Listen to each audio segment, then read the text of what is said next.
Biden is a target-rich environment, not just based on the things that he said, but you also have to consider the impeachment investigation that just took place, obviously the impeachment of Donald Trump, and the accusations that were lodged against the Bidens as a result of that impeachment investigation. Now we're learning, and this was definitely expected, we're learning through Politico that Senate Homeland Security Committee Chairman Ron Johnson told reporters that he is likely to release an interim report within 1 to 2 months on his panel's probe of Hunter Biden's ties to Ukrainian gas company Burisma. And then he was quoted as saying, there are questions that Joe Biden has not adequately answered. And if I were a Democrat primary voter, I'd want to see these questions satisfactorily answered before I cast my final vote. And then Representative Jim Hines is irritated by this because he feels that it's a political move, because of course it's a political move, and you should have known that this was coming. He was quoted as saying, after hearing nothing about Burisma over the course of the last couple weeks, the Republicans will revive it in a perfect demonstration of what this means to them, which is to be a cudgel to beat Joe Biden with. Yes, exactly. How did you guys not see this coming as you're propping up your beloved establishment candidate who's gonna keep the status quo and keep the system that you all love and enjoy so much? Just keep in mind that he has weaknesses that you're totally discounting. They know who their rivals are. They know what Republicans are capable of. And yet, over and over again, they prop up these incredibly weak candidates that will undoubtedly lose the general election to Donald Trump. Yeah, so this one's a little bit more mixed. So on the one hand, yes, Biden is a weak establishment candidate, and the Republicans are going to lean in on all of these issues. On the other hand, I don't want to pick our candidate based on how the Republicans are going to attack him if the attack has no merit. So in the case of Biden's potential senility, it might have merit, but in this case, no, this is another drummed up Benghazi, IRS, the gun emails. programs, the emails, et cetera. Okay, but emails I think did actually, I don't think that was the top factor that led to Hillary Clinton losing the election, but it had an impact. But to me, the emails were, the fact that they went after her on the emails was less impactful than the fact that Hillary Clinton and the establishment didn't know how to fight back. So, because they're gonna drum up an investigation on every candidate. That's what Republicans do. You think they won't do it to Bernie? Yeah, they'll invent something.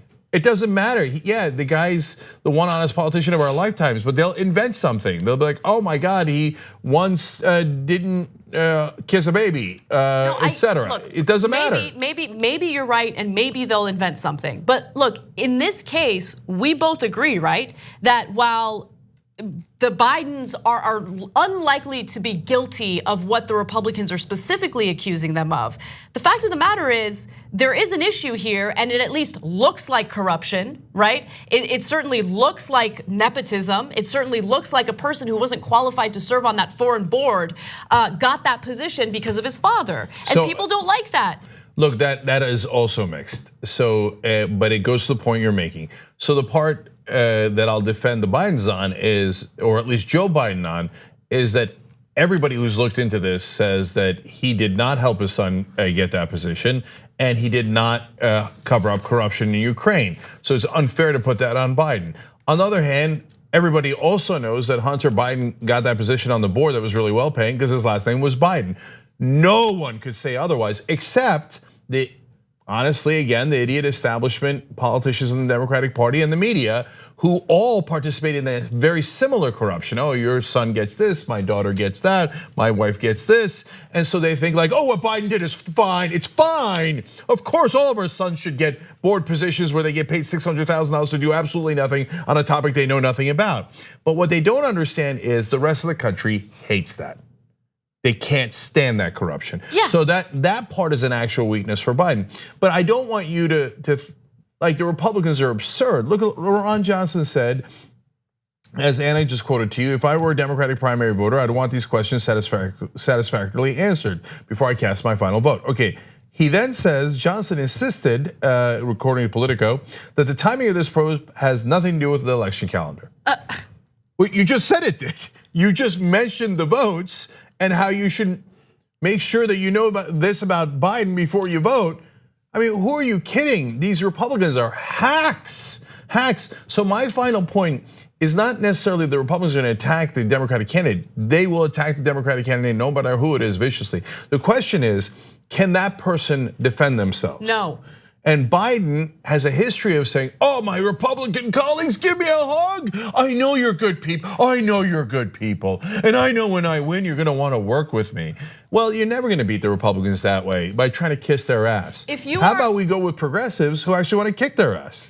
If you are a Democrat who has not made up your mind yet, and you are on the fence between Bernie or Biden, which God help you if you are, please, if you genuinely care about beating Donald Trump, consider how weak Biden is as a candidate, okay? Get your head out of the sand and understand that you are risking the future of this country by promoting, propping up, or voting in favor of someone like Joe Biden.